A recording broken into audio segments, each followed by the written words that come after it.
The next topic we'll touch on, and I think this is an important topic because I think the expectations have kind of ebbed and flowed with this team coming up into this year. And I just want to get your opinion of what the expectations should be. And let me lay this out for you guys right now. So Texas currently on DraftKings has the second best odds to win the national championship behind Ohio State.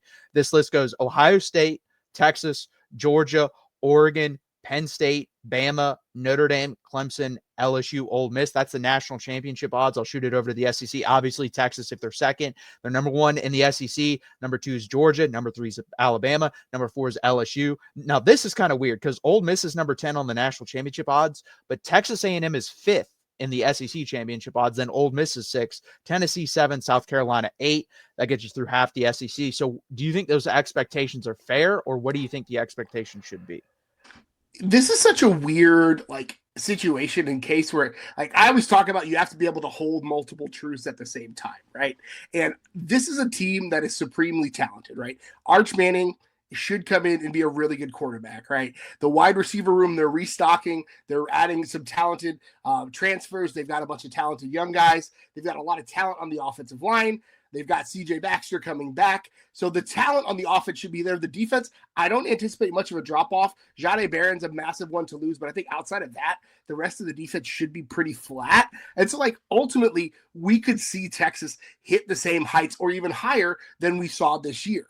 Now, that being said, the caveat, the asterisk is none of these guys have a ton of experience, right? Especially on the offensive side of the ball. You've got a first-year starter quarterback that's starting behind a new offensive line unit. Yes, the guys on the offensive line have a ton of snaps or have some play to play as second teamers, but playing as a cohesive number one offensive line unit is different than spot duty, right? You've got untested guys at wide receiver. You've got CJ Baxter coming off of a multi-ligament knee injury, right? So the ceiling for Texas national championship, right? But is that a fair expectation?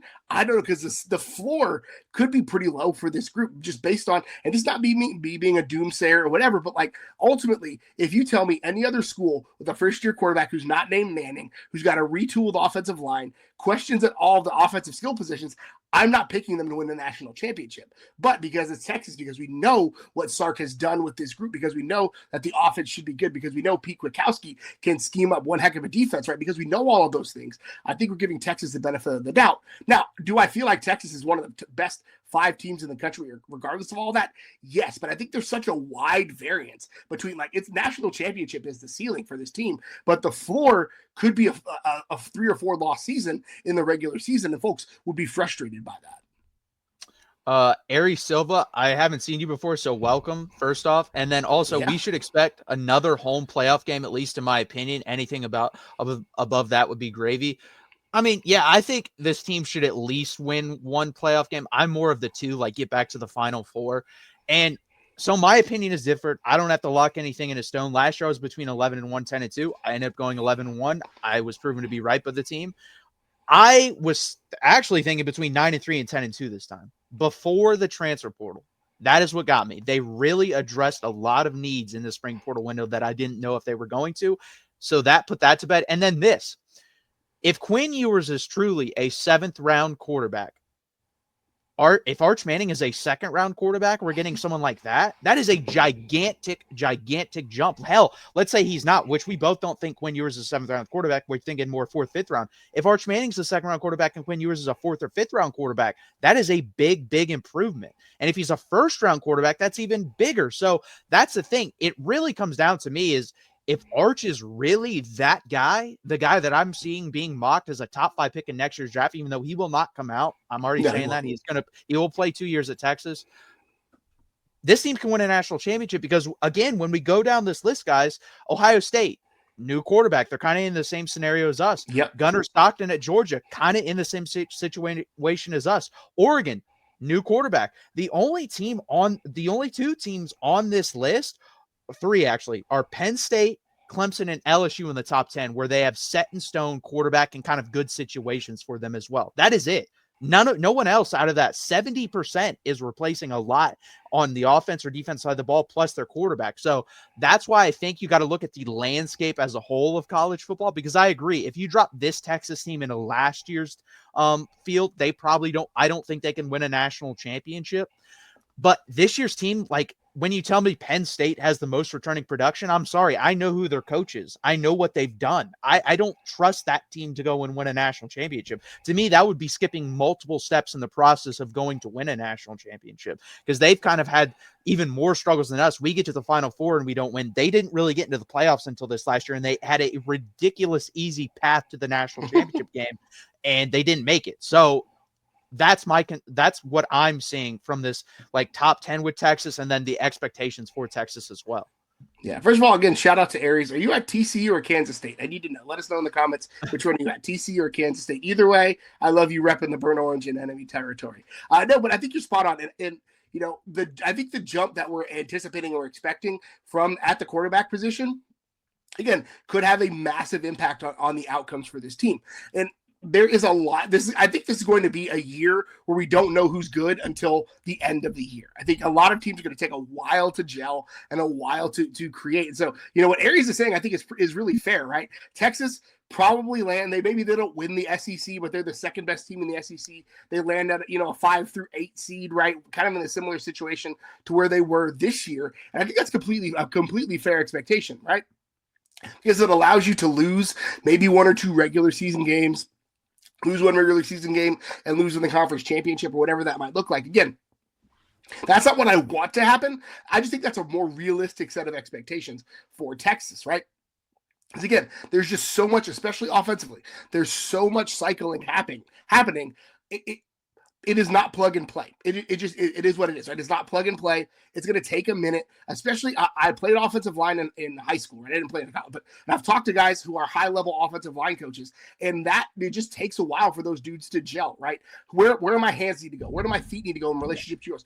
All those things are those little minute details that are the difference between an 11-1 season and a 10-2 or a 9-3 season, right?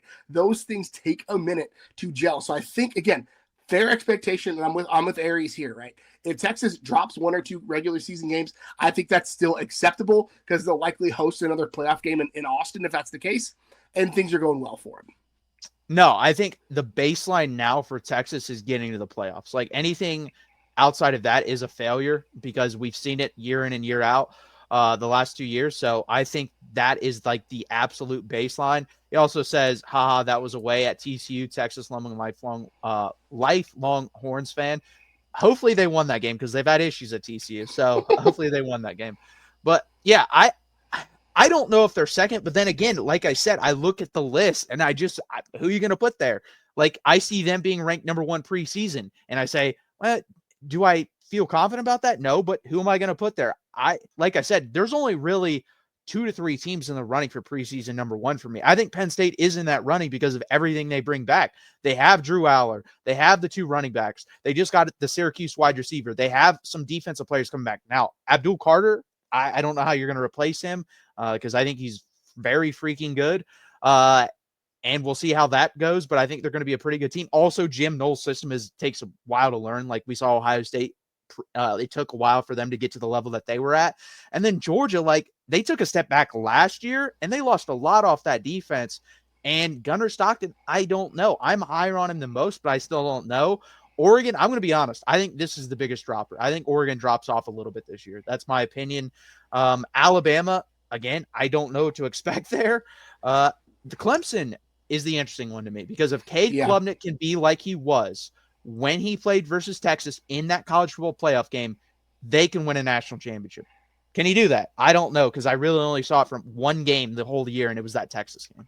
Yeah, but I mean, you know, football, especially college football, is a quarterback-driven game, right? A good quarterback can take you to high heights, right? And I think the 2 best returners this year are probably Cade Klubnik and Drew Aller, right? If I have to look at the landscape of college football, maybe the guy at LSU, right, Nussmeier, right? So, like, those 3 are probably your 3 best returning starters. And I'm trying to think of other returning starters at quarterback. There's not a ton of them, but those are probably your top 3 best returning starters. And so, like, in a quarterback-driven game, in a quarterback-driven league, those are probably the guys that you gravitate towards. And again, I think it's part of the reason why folks are so high on Texas, because people are expecting Arch Manning to come in and be the second coming of Vince Young or whoever at Colt McCoy instantaneously. So I think that's why some of the expectations on Texas are so high, because it's a quarterback-driven game. It's an offensive-driven game. If your quarterback is on, then you're a national championship contender, or at least a college conference championship contender. That was way harder to say than it should have been. But I think that's why folks are high on Texas. But ultimately, like you said, Drew Aller coming back, Garrett Nussmeier coming back, Gunnar Stockton at Georgia. Again, we don't know. Maybe that's an upgrade over the previous guy. It's another conversation for another day. But quarterbacks, I think quarterbacks are the straw that stirs the drink when it comes to national championship expectations in college. And again, Arch, I think he's going to be incredible. But again, first year starter behind a new line. I'll leave it there. Hey, we'll know early. We play Ohio State week 1, so we'll see how that goes in Columbus. But hey, drop your predictions, what you think the expectation should be for Texas down below. I'm very interested to see what you guys think, and we appreciate you guys doing that.